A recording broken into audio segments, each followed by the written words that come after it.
मारुततुल्यवेगं जितेन्द्रियं बुद्धिमतां वरिष्ठं वातात्मजं वानरयूथमुख्यं श्रीरामदूतं शरणं प्रपद्ये। बड़ों को प्रणाम, छोटों को स्नेह और आशीष। मैं हूँ राजेश त्रिपाठी और आप देख रहे हैं मेरा चैनल धर्म दर्पण। इसे लाइक करें, शेयर करें इसके वीडियो और चैनल को सब्सक्राइब कर लें, ये आग्रह है मेरा। आज राम कथा में प्रवेश करने के पहले क्यों प्रभु का भजन ही सार है इस संसार में और कुछ नहीं, यही साथ जाता है और कुछ नहीं जाता है आपके। इस पर महान संत और कथावाचक कवि बिंदु जी जो हैं, उनका एक भजन है, उसकी कुछ लाइनें मैं दोहराऊंगा। उनके भजनों के संग्रह की पुस्तक बहुत ही चर्चित हुई, मोहन मोहिनी। बहुत ही प्रख्यात संत थे और प्रवचन करता थे, उन पर कभी एक वीडियो बनाएंगे। तो उनका भजन जो है इतना हृदय स्पर्शी और इतना दिल को छूने वाला है और इतना सार्थक है कि उसकी कुछ पंक्तियां ही मैं सुनाता हूं कि क्यों भजन आपके लिए क्यों आवश्यक है। क्योंकि कुछ नहीं जाता साथ में, धन दौलत कुछ भी कमाइए वो साथ नहीं जाती, यहीं पड़ी रह जाती है। आपका यह प्रभु नाम का स्मरण ही आपका साथ देता है अंत में। क्यों, सुनिए कैसे है वो। ऐ मन ये 2 दिन का मेला रहेगा, कायम न जग का झमेला रहेगा। ऐ मन ये 2 दिन का मेला रहेगा, कायम न जग का झमेला रहेगा। क्यों कि साथी है मित्र गंग के जल बिंदु पान तक, अर्धांगिनी बढ़ेगी तो केवल मकान तक। परिवार के सब लोग चलेंगे केवल श्मशान तक। बेटा भी हक निभाएगा तो केवल अग्निदान तक। इसके तो आगे भजन ही है साथी, हरि के भजन बिन अकेला चलेगा। ऐ मन ये 2 दिन का मेला रहेगा, कायम न जग का झमेला रहेगा। ऐ मन ये 2 दिन का, ये है जीवन की सत्यता। अंत समय में प्रभु नाम स्मरण या जो भी आपने पुण्य कार्य किए और प्रभु में चित्त लगाया वही काम आएगा। ये झमेला जग का 2 दिन का है, इसको कायम नहीं रहना, ये एक माया है, इससे उबरिए और प्रभु नाम में अपना चित्त लगाइए। अब रामायण की आगे की कथा में प्रवेश करते हैं। चले संग हिमवंतु तब पहुँचावन अति हेतु, विविध बाति परितोष करी विदा कीन ब्रस केतु। ससुर जो हैं भोले बाबा के, शिव जी के हिमवान, वो अब उनको विदाई उनकी करा रहे हैं, उनको पहुंचाने जा रहे हैं। और विविध बात परितोष करी विदा की, विविध प्रकार से उनको दान दक्षिण जो भी दिया, उनको दहेज, और वो विदा किया उनको। तो तुरंत भवन आए गिरिराई, सकल सल सरलिए बुलाई।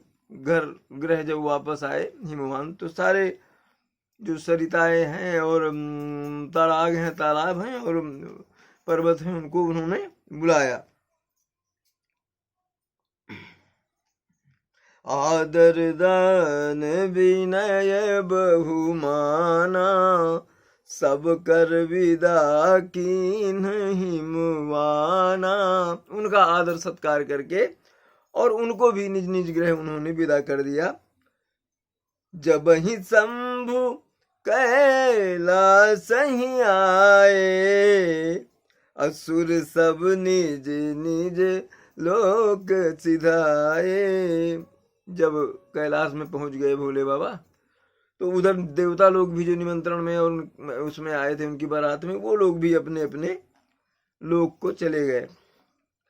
जगत मातु पितु शंभु भवानी, तेहि सिंगारु न जाई बखानी। जगत माता है माँ जगदम्बा पार्वती, और पिता तो शंभु हैं, तो इनके श्रृंगार की जो वर्णन है वो मैं नहीं कर सकता। करहि विविध विधि भोग विलासा, अगणन समेत बसहि कैलासा। तरह तरह से अपने सुख से और भोग विलास के साथ जीवन यापन कर रहे हैं पार्वती और शंभु, और गणों के साथ ही वो कैलाश में वास कर रहे हैं। हर गिरिजा विहार नित नयऊ, यही विधि विपुल काल चली गयऊ। नित्य नए वहां सुख प्राप्त कर रहे हैं, और इस तरह से बहुत समय व्यतीत हो गया। तब जन्म्यऊ सट बदन कुमारा, तारक असुर समर जहि मार। सट बदन यानी कार्तिकेय का जन्म हुआ वहां पर, और उन्होंने क्या किया, उन्होंने तारक असुर को का वध किया। आगम निगम प्रसिद्ध पुराना, सन्मुख जन्म सकल जग जाना। सारे जगत में प्रसिद्ध है कैसे कार्तिकेय का जो जन्म हुआ उसकी बात। जग जान सन्मुख जन्म कर्म प्रताप पुरुषारथ महा, तहि हेतु मैं व्रस के तु सुत कर चरित संक्षेप ही कहा। यह उमा संभवियाह जय नर नारी कहीं, जिगावहीं कल्याण काज विवाह मंगल, सर्वदा सुख पावहीं। बोलते संसार जानता है कार्तिकेय की जन्म कथा, इसलिए मैंने संक्षेप में कहा। और ये उमा और शंभु के विवाह का प्रसंग जो है, जो नर नारी गाएंगे इसको तो उनका कल्याण होगा, और विवाह वगैरह में अगर कोई बाधा है तो मिटेगी और उनका कल्याण होगा, मंगल होगा। चरित सिंधु गिरिजा रमन, वेद न पावहि पारु, बरन तुलसीदास किमी, अति मंद मंद गंवारु। गिरिजा और शंभु का चरित्र जो है सागर है, उसकी था वेद तक नहीं पाते, वेद नहीं पाते, और हम तुलसीदास जैसा मतिमंद बुद्धिहीन गंवार इसकी वर्णना भला कैसे कर पाएगा। शंभु चरित सुनि पर सरस सुहावा, भरद्वाज मुनि अति सुख पावा। शिव जी के इतने सुंदर चरित्र की कहानी जो है सुन करके भरद्वाज जी जो हैं वो बहुत प्रसन्न हुए। अब बहुलाल सा कथा पर बाढ़ी, नयन नीरु रोमावली ठाढ़ी। अब और कथा सुनने का जो है इच्छा उनमें जागृत हुई, और नैनों में जल भराया, अश्रु भराया आंखों में, और रोमांचित हो गए वो। प्रेम विवश मुख आवन बानी, दशा देखी हर से मुनि ज्ञानी। अब प्रेम में एकदम मगन हो गए। तो भरद्वाज जी अब कुछ कह तो पा नहीं रहे कि भाई हमको और कुछ सुनाइए, और कथा सुनाइए। और उनकी यह दशा देख करके याज्ञवल्क्य जी जो हैं वो बहुत प्रसन्न हुए। अहो धन्य तव जन्म मुनीसा, तुम ही प्राण प्रिय, तुम ही प्राण सम प्रिय गौरी सा। हे भरद्वाज मुनि, आपका जीवन धन्य है। आपको तो प्राणों के समान प्यारे हैं गौरी और शंभु। शिव पद कमल जिनहि रति नाही, राम ही ते सपने हु न सुहाही। जिनका शिव जी के चरणों में अनुराग नहीं है, प्रेम नहीं है, प्रभु राम उनको स्वप्न में भी माने उनके स्वप्न में भी वो उनको अच्छे नहीं लगते ऐसे लोग। तो बिनु छल विश्वनाथ पद नेहु, और राम भगत कर लक्षण एहु। बिना छल कपट के जो भगवान शिव के चरणों में प्रेम करता है, अनुराग करता है, वही सच्चा राम भक्त है।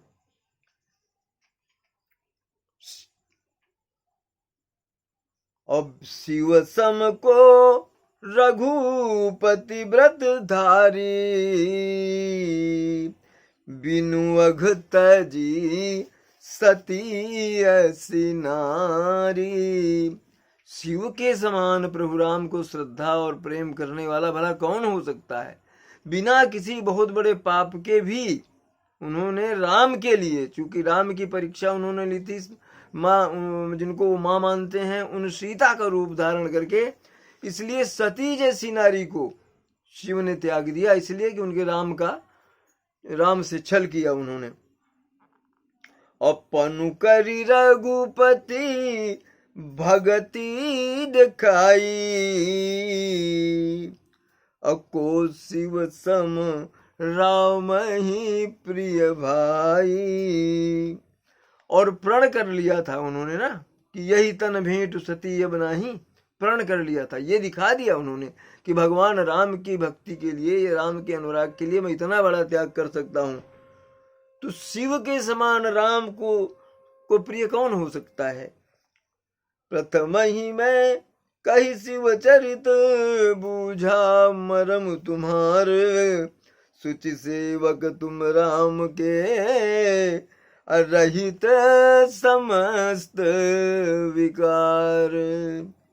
मैंने पहले शिव जी का चरित्र सुना करके तुम्हारा ठाह ले ली, तुम्हारा मर्म मैंने जान लिया कि तुम राम के बहुत पवित्र सेवक हो और विकार रहित हो, कोई विकार नहीं है तुम में।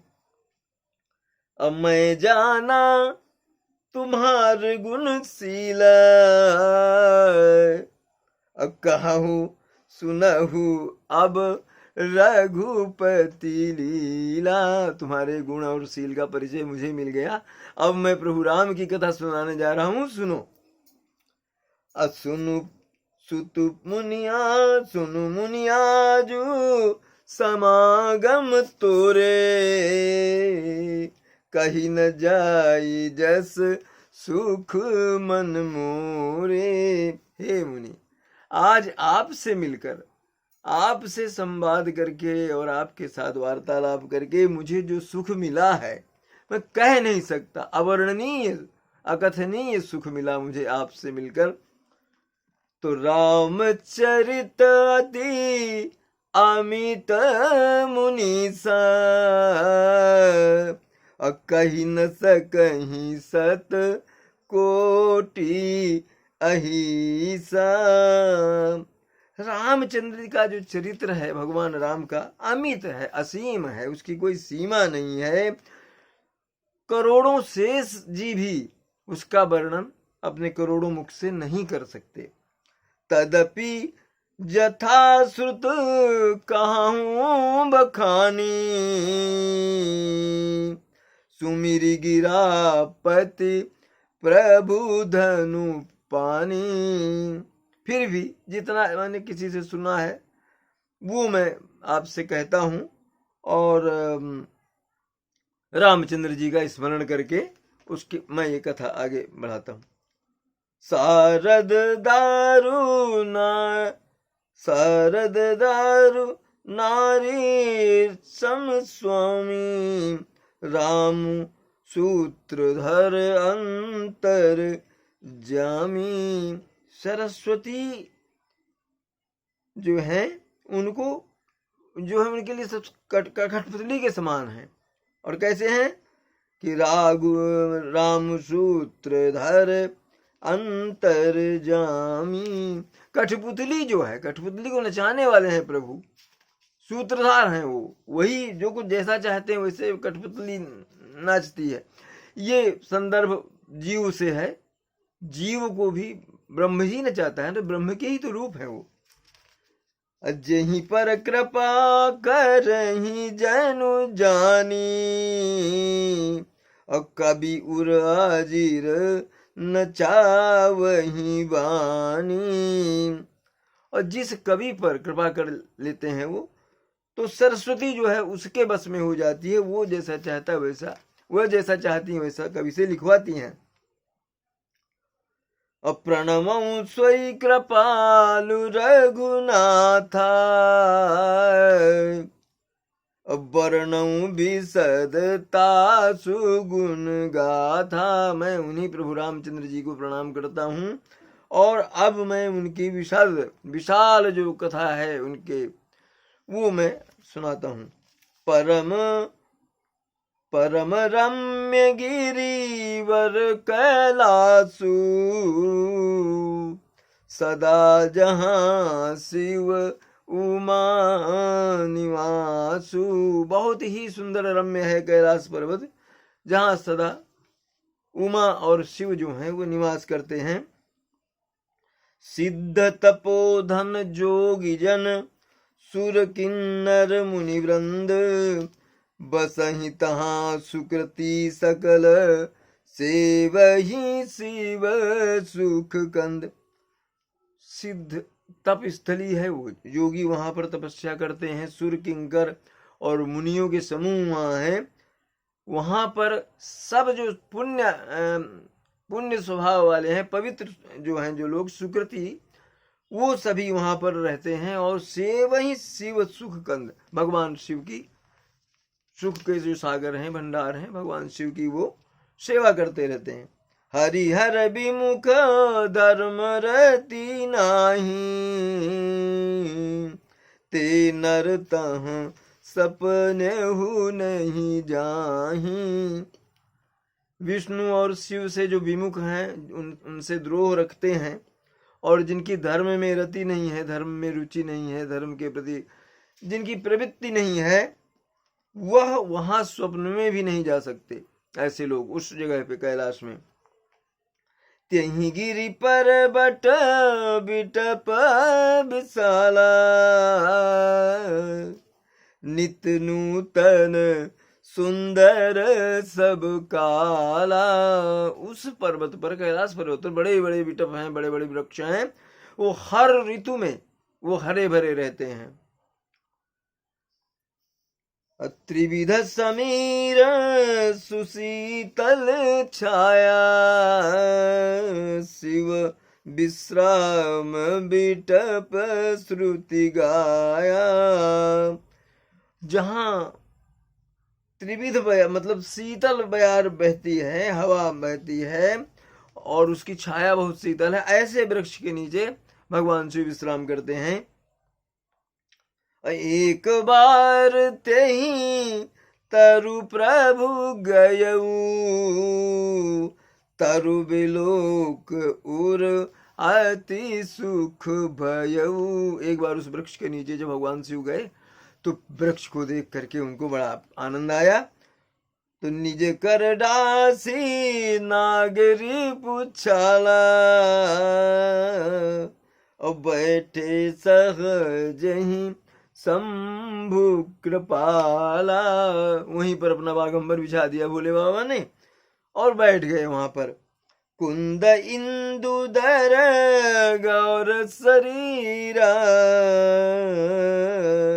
अभुज प्रलंब परिधन मुनि चीरा। कैसे हैं शिव जी कि कुंद के पुष्प की तरह उनके जो हैं, चंद्रमा की तरह उनका उज्जवल ये शरीर है। शंख के समान उनके गौर शरीर पर बड़ी बड़ी लंबी भुजाएं हैं और मुनियों से बलकर वस्त्र जो हैं छाल की, पेड़ के छाल के वस्त्र जो है वो पहने हुए।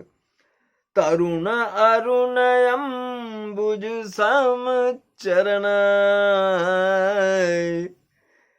और नख दुति भगत हृदय तम हरना। चरणों का रंग कैसा है? सद्य अभी अभी खिले हुए कमल के पुष्प की तरह कोमल रंग के, और उनके रंग के जो हैं लाल रंग की आभा लिए हुए चरण में है उनके। और नख जो हैं, नखों से जैसे ज्योति निकलती है, प्रकाश निकल रहा है उनके नखों से। अब भुजग भूति भूषण त्रिपुरारी, आनन शरद चंद छवि हारी। भूषण क्या है उनका? भुजंग, सर्प लपेटे हुए वही उनका श्रृंगार है। और मुखमंडल जो है चंद्रमा के समान दीप्तमान है, उज्ज्वल है। जटा मुकुट सुर सरित, सिर लोचन नलिल विशाल, नीलकंठ लावण्य निधि सोहबाल विधुभाल। जटाओं का मुकुट है उनके सिर पर, गंगा जी शोभायमान हैं, कमल के समान बड़े बड़े नेत्र हैं प्रभु के, शिव के।